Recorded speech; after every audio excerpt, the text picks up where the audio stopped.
The great hall of Achium Prime stretched for nearly a mile in every direction, and Ambassador Kira Vasquez had learned long ago to walk with purpose through its corridors, even when she felt small beneath the towering architecture built by species far older than her own.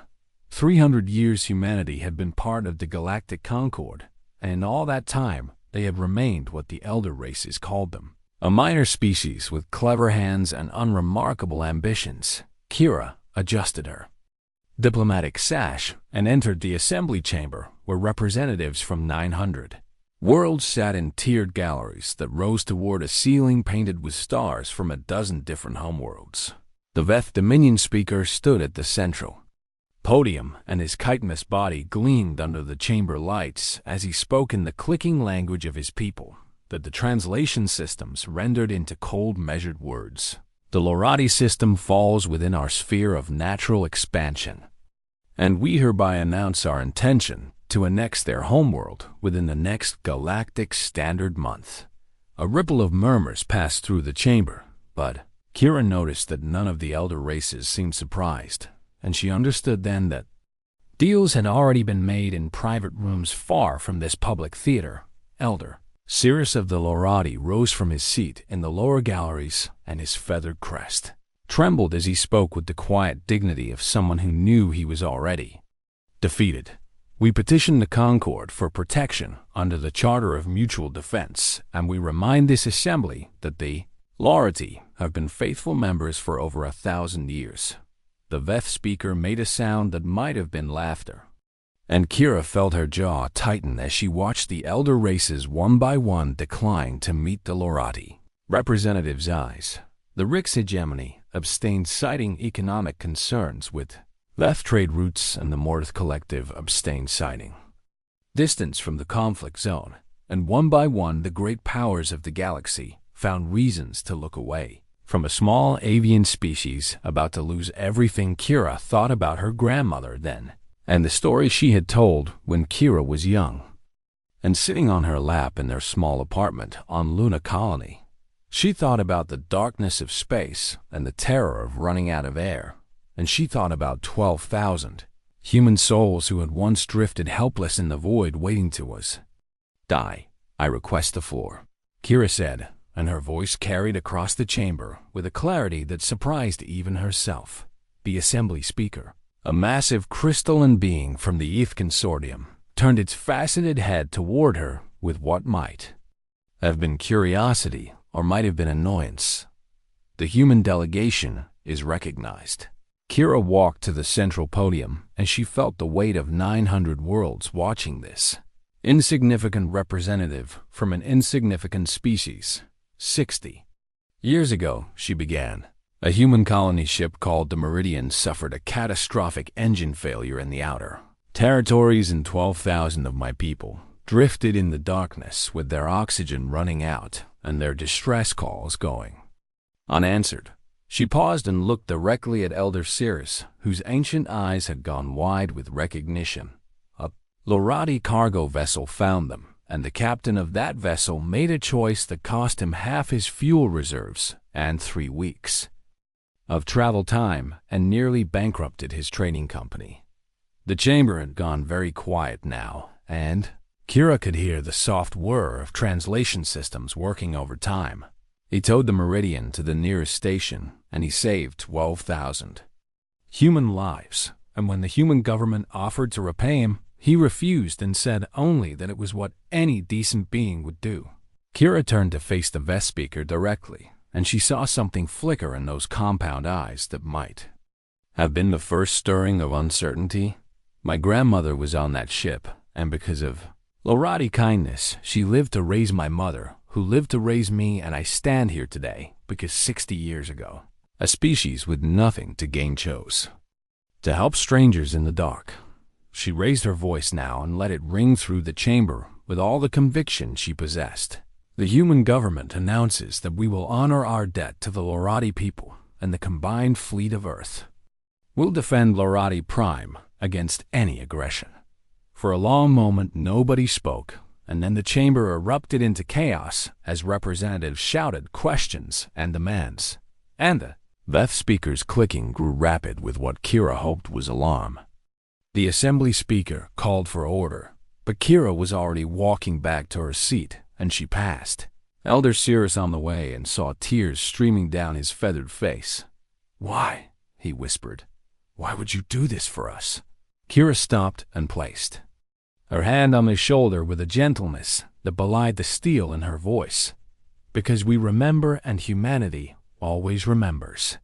Later that night, Kira sat in her quarters aboard the human diplomatic vessel, and she stared at the message that had arrived from Earth's military command. It contained only 2 words and a file attachment, and the words were simply "Authorization granted." She opened the file and saw a document that had been sealed for 200 years, and its title made her breath catch in her throat: Contingency Reciprocity Protocols for the repayment of galactic debts. As she read through the pages, she began to understand that humanity had been preparing for this moment since before she was born, and perhaps since before her grandmother was born, and she realized that the galaxy had made a terrible mistake in assuming that humans who smiled and traded and never raised their voices in anger were humans who could not fight across the void of space. The combined fleet of Earth began to move, and for the first time in 300 years, the warships that humanity had built in secret. Shipyards emerged from their hiding places and pointed their weapons toward the stars. The Veth Dominion had made their choice, and now they would learn what it meant to threaten those whom humanity had sworn to protect. In the great archives of Earth, a clerk updated a file that had remained unchanged for 60 years, and next to the entry for the Lorati rescue of the Meridian, she added a new notation that acknowledged repayment in progress.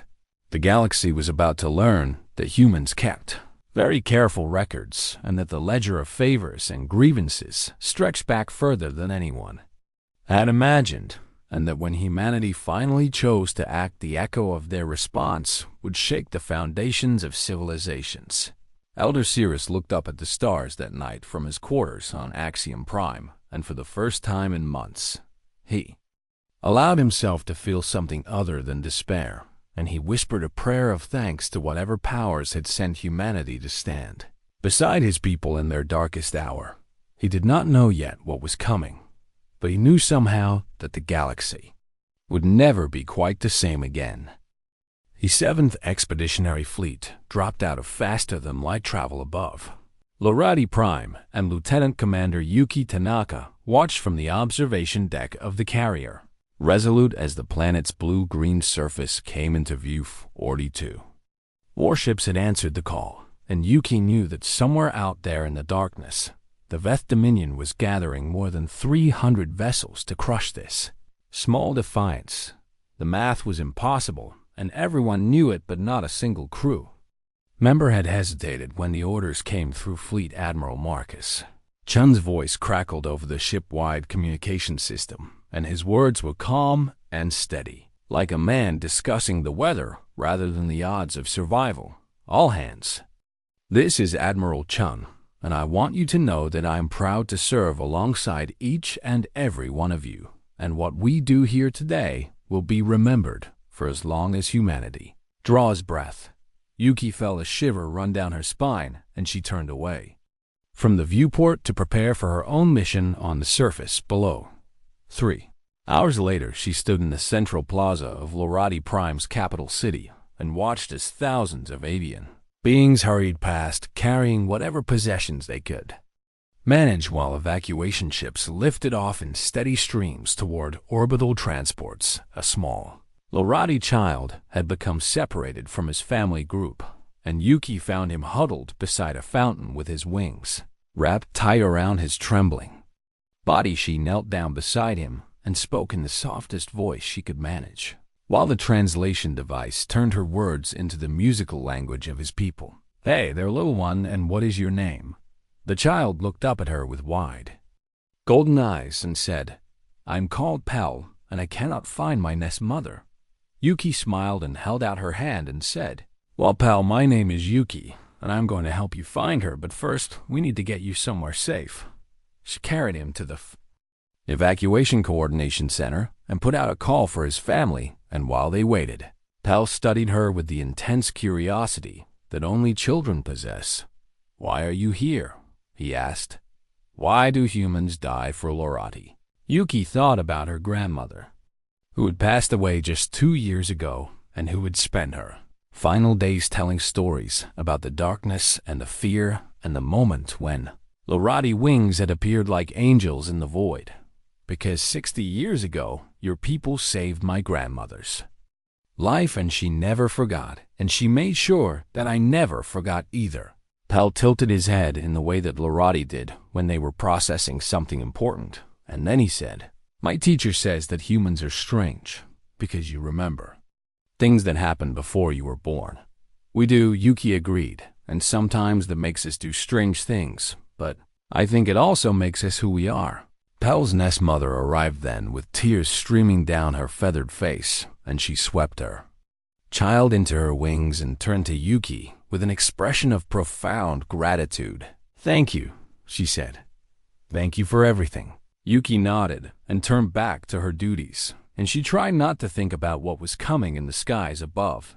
The Veth Armada arrived 6 hours later, and the sensor displays aboard every human vessel lit up with more red signatures than anyone had ever seen gathered in one place. Admiral Chun stood on the bridge of the flagship Humanity's Promise, and he watched the enemy formation with the calculating eye of a man who had spent his entire life preparing for this moment. "Open a channel to the Veth command ship," he ordered.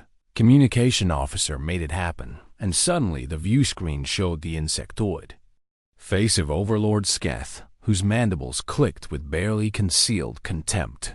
"Human Admiral," Sketh said, "you have brought toys to face warriors, and I admire your courage, even as I pity your foolishness." Chun smiled, and it was not a pleasant expression, and those who knew him felt a chill run through them at the sight. "Overlord Sketh, you face the combined fleet of Earth, and I am required by our protocols to inform you of certain facts before we proceed." He leaned forward and his voice dropped to something cold and hard. "Humanity does not forget those who helped us, and we do not forget those who harmed us, and right now you stand at a crossroads that will determine how your species is remembered in our records for the next 1,000 years." Sketh made the chittering sound that served as Veth laughter and said, "You think your records frighten me, human? They should." Chun replied, "But I see that you have made your choice." He cut the channel and turned to his tactical officer and said simply, "Begin." What happened next would be studied in military academies across the galaxy for centuries to come, and even those who watched it unfold could barely believe what they were. Seeing human ships moved with a coordination that seemed almost supernatural, and they sacrificed positioning to create devastating crossfires that tore through Veth formations like blades through paper weapons that the Concorde had never seen flared to life, and gravity lances bent space itself to crush enemy vessels, while phase munitions passed through shields as if they did not exist. The human ships seemed to learn as they fought, and tactics that failed once never failed the same way twice, and the Veth found themselves facing an enemy that adapted faster than they could respond. Overlord Sketh watched in horror as his numerical advantage melted away, and he screamed orders that his subordinates could not follow fast enough. 89 Veth warships died in the first 4 hours of battle, and the humans lost only 11, and when Sketh finally ordered the retreat, his fleet was broken and scattered across the system. Admiral Chung watched them go, and then he turned to his communication officer one final time. "Send this message to the Veth command frequency and make sure they receive it clearly." The message was brief, and it contained only 2 sentences. "We remember the Meridian, and now you will remember Lorati Prime." On the surface below, Yuki stood with Pell and his nest mother, and they watched the flashes of light in the sky that marked the end of the battle. "They are leaving," Pell said with wonder in his voice. "The monsters are leaving." "Yes," Yuki said. "They are leaving, and I do not think they will be coming back." She looked up at the stars, and she thought about her grandmother, and about all the Futuristic and about the stars, and about her grandmother, and the stories, and she thought about her grandmother. Stories that had led to this moment, and she felt tears running down her face. "We remember," she whispered to the sky. "We always remember." Across the galaxy, the footage of the Battle of Lorati Prime spread like wildfire, and species who had dismissed humanity as harmless traitors watched in stunned silence as the truth became clear. The humans had been hiding their strength, and they had been waiting for the right moment to reveal it, and now the galaxy would never look at them the same way again. The Galactic Concord had not seen chaos like this in living memory, and Ambassador Kira Vasquez moved through the corridors of Axiom, Prime like a woman walking through a storm. Every elder race wanted to speak with her now, and representatives who had ignored humanity for centuries suddenly discovered urgent reasons to request meetings and consultations. The Rix Hegemony ambassador intercepted her outside the assembly chamber with his forearms spread wide in the traditional gesture of friendship that his people reserved for equals. "Ambassador Vasquez," he said, "the hegemony wishes to express our deep admiration for humanity's noble defense of the Lorati, and we hope that our long history of cooperation will continue to flourish."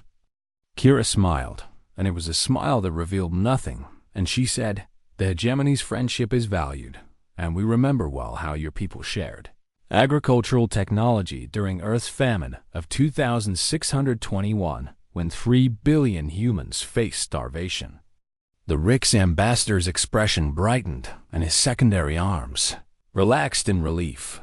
"Even now," Kira continued, "human engineers are traveling to Rix Prime to help rebuild the infrastructure damaged in your recent earthquakes, and we consider this a continuation of the relationship your ancestors began."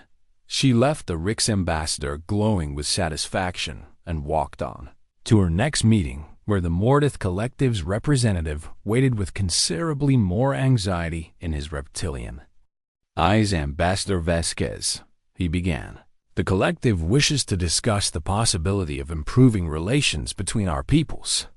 "Does it now?" Kira said, and her voice had gone very cold. The Mortith shifted uncomfortably, and his scales rippled in patterns that suggested deep unease, and he said, "There have been some regrettable incidents in our shared history, but surely we can move beyond such ancient grievances." "Ancient grievances," Kira repeated, "like the 40,000 humans your people enslaved during the expansion wars and the 12,000 who were worked to death in your Mayan colonies. That was generations ago." The Mortith protested. "We are not the same people who did those things, and yet you still use the wealth they built," Kira replied, "and the stations they constructed and the technology they stole. And I noticed that your government has never officially acknowledged what was done." The Mortith's scales had gone pale, and he stammered something about internal politics and the difficulty of change, but Kira was already walking away. "The Ledger remembers everything," she said over her shoulder, "and humanity is patient." Far across the galaxy, Admiral Chun led the remnants of his fleet in pursuit of the retreating Veth forces, but he had no intention of conquest or destruction. Human strike teams descended on Veth military installations with surgical precision, and they dismantled shipyards and weapons depots and communication relays with an efficiency that terrified their enemies.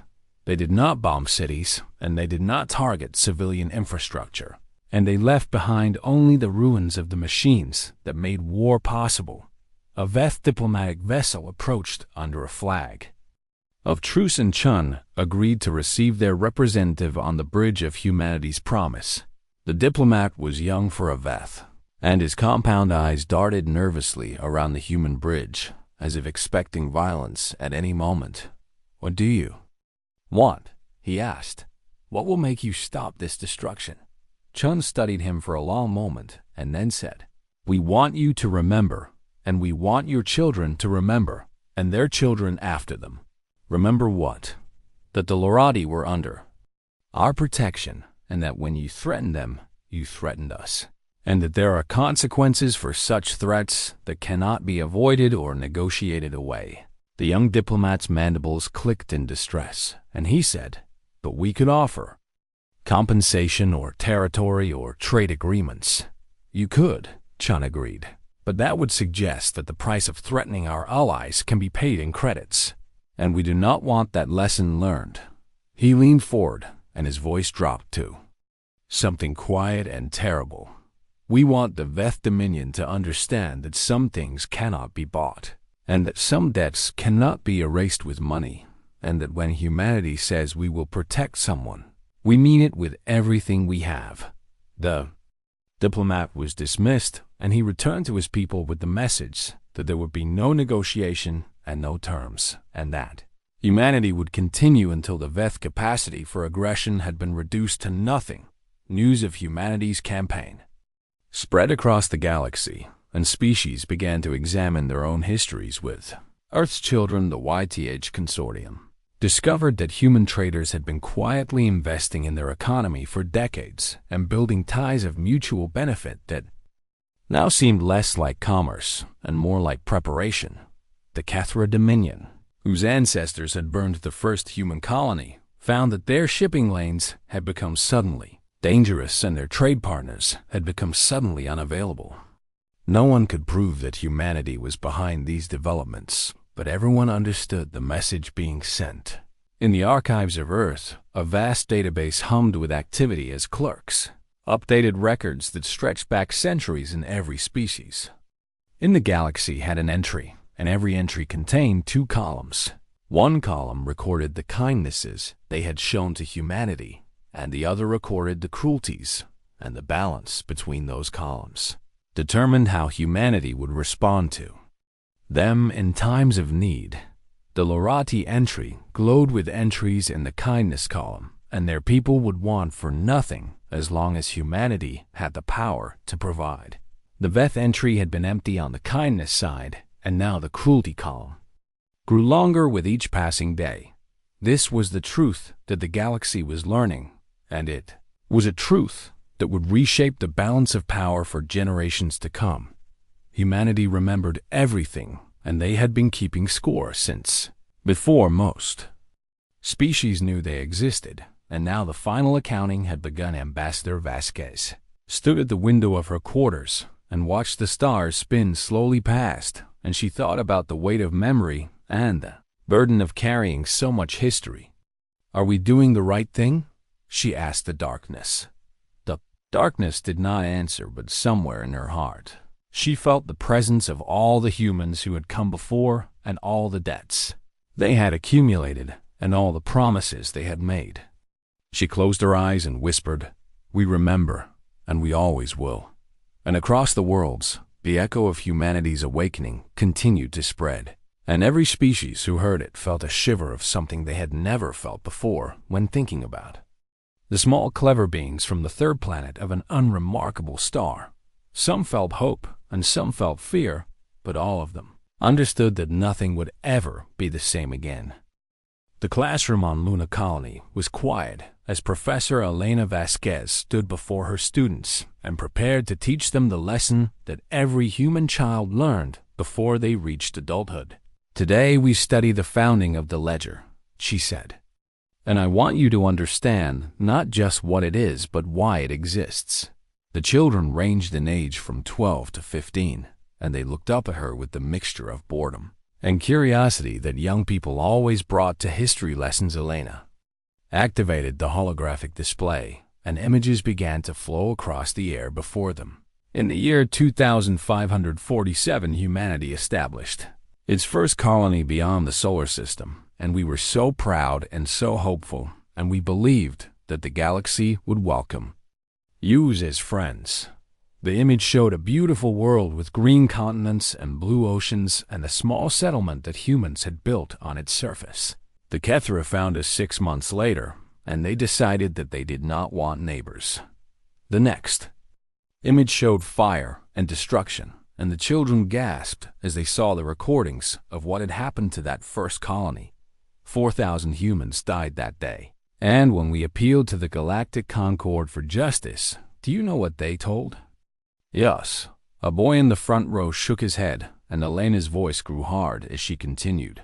They told us that the Kethra were an elder race with important trade connections, and that humanity was new and unimportant, and that we should consider it a learning experience. She let that sink in for a moment, and then she said, "And so we learned." The display changed to show documents and meetings and quiet conversations in shadowed rooms. We learned that the galaxy had no justice except what you made for yourself, and we learned that kindness shown to the weak would be forgotten, and cruelty shown to the weak would be unpunished. But we also learned something else, and this is the important part. She looked at her students with an intensity that made them sit up straighter in their seats. We learned that we did not want to become like them, and we learned that if the galaxy would not remember, then we would remember for ourselves. The display showed the first version of the ledger and the names of the philosophers and leaders who had created it. They decided that humanity would keep perfect records, and that every kindness shown to us would be repaid, and every cruelty would be answered, and that we would be patient because justice delayed is not justice denied if you are willing to wait long enough. A girl raised her hand and asked, "But what about forgiveness, and isn't it wrong to hold grudges for so long?" Elena smiled sadly and said, "The ledger is not about grudges, and it is not about revenge, and it is about consequences, and it is about making sure that those who choose to help the helpless know that their kindness will be honored, and those who choose to harm the helpless know that their cruelty will not be forgotten." She changed the display to show the Battle of Lorati Prime, and the children watched with wide eyes as human ships tore through the Veth formation. This is what the ledger looks like when it comes due, and the Lorati saved 12,000 of our people 60 years ago, and now we have saved millions of theirs. And the Veth, she continued, made their choice when they threatened the people under our protection, and now they face the consequences of that choice. The lesson continued, and Elena spoke of the many entries in the ledger, both light and dark, and she tried to help her students understand the weight of the history they carried far across the galaxy. The Mordith Collective was learning what it meant to be on the wrong side of humanity's memory. Their trade routes had withered as species after species found reasons to cancel contracts, and their diplomatic initiatives had failed as potential allies remembered whispered warnings from human friends. The Mordith High Council met in emergency session, and the eldest among them spoke with desperation in his voice. "We must find a way to make peace with the humans, or our civilization will collapse within a generation." "They will not negotiate," another counselor said. "We have tried, and they simply remind us of what our ancestors did. Then we must acknowledge it," a young counselor said, and the others turned to look at her with shock. "We must publicly admit what was done, and we must offer reparations, and we must teach our children the truth of our history." "That would be political suicide," someone protested. "Survival sometimes requires sacrifice," she replied, "and I would rather our people survive with shame than perish with pride." The debate continued for hours, but in the end the young counselor's words carried the day, and they, Mordith, began the long process of confronting their past ambassador, Kira Vasquez, received their delegation 6 months later, and she listened as they presented their case for redemption. "We have established a memorial to the humans who died in our colonies," the Mordith representative said, "and we have begun teaching the true history in our schools, and we have set aside funds for reparations, though we know that no amount of money can undo what was done." Kira studied the documents they had provided, and she saw that the changes were real and meaningful, and not merely cosmetic gestures designed to appease. "The ledger records everything," she said finally, "and what you have done today will be recorded alongside what your ancestors did." She paused, and then added, "In 100 years, we will review your entry again, and if your people have continued on this path, then perhaps the balance will have shifted enough for true reconciliation." 100 years, the representative said with dismay. 12,000 humans died in your mines. Kira replied, and their descendants are still alive. And they deserve to see that your remorse is genuine and lasting and not merely convenient. The Mortith accepted these terms because they had no other choice, and they left knowing that the road to redemption would be long and difficult, but not impossible. This was the truth of the ledger that many species failed to understand at first. It was not merely a record of grievances to be avenged, and it was also a path toward forgiveness for those willing to walk it. The Kethra, who had burned that first colony, had been offered the same opportunity decades ago, and they had refused and laughed and said that humans would never be strong enough to threaten them. They were not laughing now as their empire crumbled around them and their allies abandoned them, and their people faced the slow strangulation of economic isolation. Why do you remember things from before you were born? A young student asked Professor Vasquez. As her lesson drew to a close, she smiled and said, because memory is how we honor those who came before us, and because forgetting would mean that their suffering had no meaning, and because the galaxy taught use that no one else would remember for us. She looked at her students with love and hope and the weight of centuries. So we remember everything, the light and the dark. And we carry it forward so that those who come after us will know who we are and why we do what we do. The bell rang, and the children filed out, and Elena stood alone in her classroom thinking about her niece Kira and about the distant stars where humanity was reshaping the galaxy one memory at a time. 5 years had passed since the Battle of Lorati Prime, and the galaxy had transformed in ways that no one could have predicted. The Veth Dominion existed only in history books now, and its territory had fractured into 3 successor states that bore little resemblance to the aggressive empire that had once threatened to conquer the Rim. 2 of these states had signed treaties with humanity, and their people were learning slowly and painfully what it meant to build something instead of taking it from others. The third state, led by the followers of the dead overlord, Sketh, had refused to change, and within a single year they had collapsed entirely as every species in the galaxy refused to trade with them or speak with them or acknowledge their existence. Admiral Marcus Chen had retired from active service, and he spent his days teaching at the academy and writing his memoirs and trying to make sense of everything he had seen and done. Ambassador Kira Vasquez had become something like a legend, and her name was spoken with respect and fear in the halls of power across 1,000 worlds. Lieutenant Commander Yuki Tanaka had been promoted twice, and she now commanded her own vessel and carried the lessons of Lorati Prime wherever she went. And on Lorati Prime itself, the avian people had flourished under the protection that humanity had given them. Their population had doubled, and their technology had advanced, and their children grew up learning songs about the humans who had come from the stars to save them in their darkest hour. Elder Cirrus had lived to see all of this, and he had spent his final years working on a memorial that would stand forever as a testament to what had happened. The unveiling ceremony drew representatives from across the galaxy, and they gathered in the plaza where Yuki had once found a frightened child named Pelpel. Was a young adult now, and he stood beside Yuki as the covering fell away from the statue that his people had built. It showed a human hand reaching down from above, and beneath it an avian figure rising up to meet it, and around the base were carved the names of the 11 human ships that had been lost in the battle. Admiral Chun stood near the front of the crowd, and Kira stood beside him, and they watched as Elder Cirrus's successor spoke the words of dedication. 5 years ago, the galaxy told us that we were not worth saving, and 5 years ago, humanity disagreed. The Lorati leader's voice rang across the plaza, and every being present felt the weight of the moment. They asked nothing of us, and they expected nothing in return, and they simply remembered a kindness that our ancestors had shown, and they decided that such kindness deserved to be honored. She turned to face the human delegation, and her eyes glistened with tears. This is what humanity is, And this is why we will never forget them.